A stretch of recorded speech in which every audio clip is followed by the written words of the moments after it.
Hello दोस्तों, स्वागत है आपका फिर से एक बार अपने चैनल पर।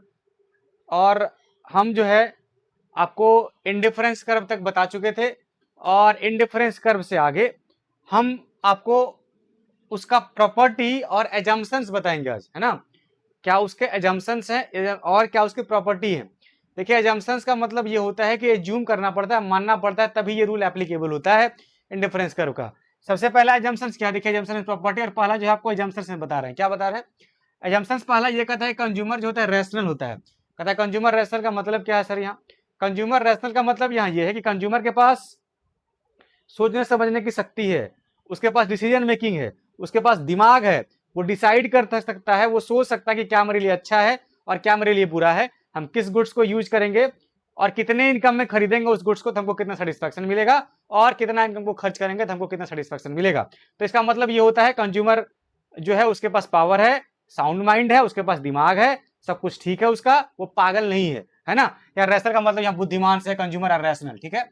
वो चाहता है कम से कम पैसे में हम सारे गुड्स का कंजम्पशन करें और सेटिस्फेक्शन लें। दूसरा एजम्पशन से कहता है इनकम, कहता है कंज्यूमर का इनकम जो होता है वो कांस्टेंट है। आप इंडिफरेंस कर्व का ये बहुत जो है एक कह सकते हैं आपकी इंपॉर्टेंट फीचर्स है या एजम्पशन है कि कंज्यूमर का इनकम जो होता है वो कांस्टेंट होता है, कंज्यूमर का इनकम चेंज नहीं होता है। इसीलिए जब कंज्यूमर एक गुड से कंजम्पशन को बढ़ाता है दूसरे गुड के साथ कंजम्पशन को साथ में कम भी करना होता है। तो कंज्यूमर का इनकम जो होता है वो क्या होता है, कांस्टेंट। तीसरा एजम्पशन ये है, कहता है कंज्यूमर जो है वो दो गुड्स का कंजम्पशन करता है। कहता है कंज्यूमर जो है वो दो गुड्स का कंजम्पशन करता है। कहता है यहाँ लिखे हैं उसको consumption of two goods only, जो है दो गुड्स को, क्यों, क्योंकि दोनों गुड्स को हमको एक एक्सिस एक्स और वाई पे दिखाना होता है, इसीलिए यहाँ पे दो ही गुड्स से कंजम्पशन होगा।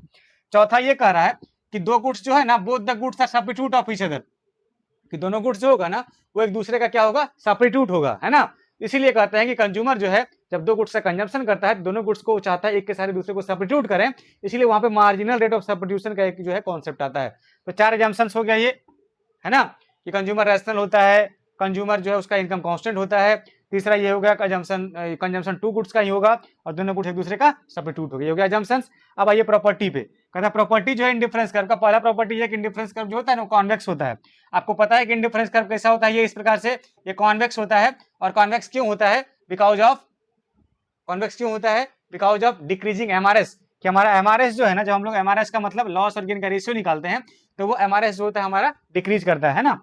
दूसरा ये है, कहता है इंडिफरेंस कर्व जो है वो डाउनवर्ड स्लोपिंग होता है। कैसा होता है, डाउनवर्ड स्लोपिंग। कहता डाउनवर्ड स्लोपिंग का मतलब क्या हुआ, बोला इंडिफरेंस कर्व डाउनवर्ड स्लोपिंग का मतलब ये हुआ कि हम जब इंडिफरेंस कर्व को बनाते हैं तो ऊपर से नीचे गिरता हुआ ये प्रतीत होता है, ऊपर से नीचे गिरता हुआ, इसको बोलता है downward sloping from left to right. इसका मतलब ये है कि हम लोग जो दो वेरिएबल है उसके बीच इनवर्स रिलेशन होता है, इसी कारण जो हमारा इंडिफरेंस कर्व जो होता है वो डाउनवर्ड स्लोपिंग होता है। क्या होता है, डाउनवर्ड स्लोपिंग। इसका रीजन क्या है, इंडिफरेंस कर्व में डाउनवर्ड होने का क्या रीजन है, डाउनवर्ड स्लोपिंग, बोला यहाँ पे इनवर्स रिलेशन है दोनों गुड्स का। क्या आप देख रहे हैं ना कि एक गुड से कंजम्पशन बढ़ाता है कंज्यूमर, दूसरे गुड से कंजम्पशन उसको साथ में कम भी करना होता है ना, इसीलिए। और इंडिफरेंस कर्व कॉन्वेक्स क्यों है, क्योंकि एमआरएस यहाँ डिक्रीज कर रहा है। क्या, एमआरएस डिक्रीज कर रहा है।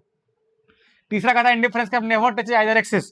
कहता है इंडिफरेंस कभी भी, अगर हम ये इंडिफरेंस कर्व को ड्रॉ करें तो ये कभी भी एक दूसरे को टच नहीं करेगा, ये इस प्रकार से ऊपर ही रहता है।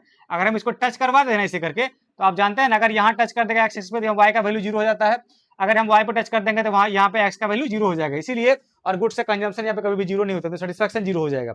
इसीलिए यहाँ indifference curve never touches either axis, वो कभी भी एक दूसरे एक्सिस को टच नहीं करता है, ना ही एक्स और ना ही वाई, ठीक है। चौथा ये हो गया, indifference curve never intersect each other. करा इंडिफरेंस कर्व जो है वो कभी भी एक दूसरे को इंटरसेक्ट नहीं करता है। अगर इंटरसेक्ट कर देगा, हम देखिए इंटरसेक्ट करवा के आपको बताएं, देखिए तो आप जानते हैं ना कि सेम इंडिफरेंस कर्व पे सेटिस्फैक्शन लेवल सेम होता है। तो देखिए तो ये पॉइंट बता रहा है कि सेम इंडिफरेंस कर्व पे ए इक्वल टू बी हो गया, है एक इंडिफरेंस कर्व पे। दूसरा हो गया इस सेम इंडिफरेंस कर्व पे ए और सी दोनों पॉइंट है, इक्वल टू सी भी हो गया। तो उस हिसाब से A equal to B equal to C होना चाहिए, देखिए तो नहीं होगा। कहता है ये वाला बी पॉइंट यहाँ है, इसको मिलाइए तो ये यहाँ आ गया, अब बी यहाँ आ गया, आप ए को मिलाइएगा ये यहाँ आ गया, ये यहाँ आ गया, अस्सी को मिलाइएगा ये तो यही है लेकिन यहाँ आ गया, तो अलग अलग हो गया। तो A equal to B equal to C गलत हो गया, इसीलिए इंडिफरेंस कर्व कभी भी एक दूसरे को इंटरसेक्ट नहीं करता है। तो फिर क्या कैसे होता है, कहता है इंडिफरेंस कर्व जो है एक दूसरे के पैरेलल आगे की ओर चलता है, एक दूसरे के पैरेलल, इस प्रकार से, इस प्रकार से, ये हो गया IC1 IC2 IC3 और IC4, ये एक दूसरे के पैरेलल चलेगा आगे के साथ साथ साथ साथ हाथ पकड़ के, है ना। तो इसको कहते हैं indifference curve never intersect each other. चौथा ये हो गया कि हमारा हायर इंडिफरेंस कर्व जो है वो कंज्यूमर को हायर सेटिस्फेक्शन देता है। हम बोले कि हम पहले इंडिफरेंस कर्व यहाँ पे थे IC1 पे, ठीक है, हम IC2 पे गए, कहे कहे गए, कहता कंज्यूमर जो था यहाँ पे जितना गुड्स कंज्यूम कर रहा था उसके सारे सेटिस्फेक्शन ले रहा था, लेकिन यहाँ पे गया, इसका मतलब जो है, इसका मतलब ये है कि ये गुड्स का कंजम्पशन सेम लेकिन इसका बड़ा है, यहाँ पे गया ये अगर हम इसको ऐसे ड्रॉ करें तो यहाँ पे आया, कहता है ये हायर सेटिस्फेक्शन दे रहा है, इसका मतलब गुड्स का कंजम्पशन भी बढ़ा है इधर, तो सेटिस्फेक्शन बढ़ा है। तो कहता है हायर इंडिफरेंस कर्व पे जब आप जाते हैं तो हमेशा वो हायर इंडिफरेंस कर्व जो हायर सेटिस्फेक्शन के कंज्यूमर को शो करता है, इसका मतलब कंज्यूमर का इनकम भी पहले से बढ़ा है। इसके प्रॉपर्टी में ये है कि अगर हम उससे निकल के सोचे कि कंज्यूमर का इनकम बढ़ जाए तो फिर हम कहते हैं हायर इंडिफरेंस कर्व जो है वो कंज्यूमर को हायर सेटिस्फेक्शन देता है ना। तो ये था आपका इंडिफरेंस कर्व का प्रॉपर्टी और एजम्पशंस, ठीक है। और हम लोग इंडिफरेंस कर्व का एजम्पशन प्रॉपर्टी पढ़ लिए। इसके बाद अगले क्लास में आपको बताएंगे इक्विली ये बजट लाइन के बारे में कि बजट लाइन किसको कहते हैं और उसका इक्विलिब्रियम कैसा होता है ऑर्डिनल अप्रोच का, ठीक है। तो आज इतना ही, हम लोग फिर अगले वीडियो में मिलेंगे, ठीक है। ऐसे वीडियो के लिए लाइक और सब्सक्राइब करें। Thank you so much. चलिए अगले वीडियो में मिलते हैं।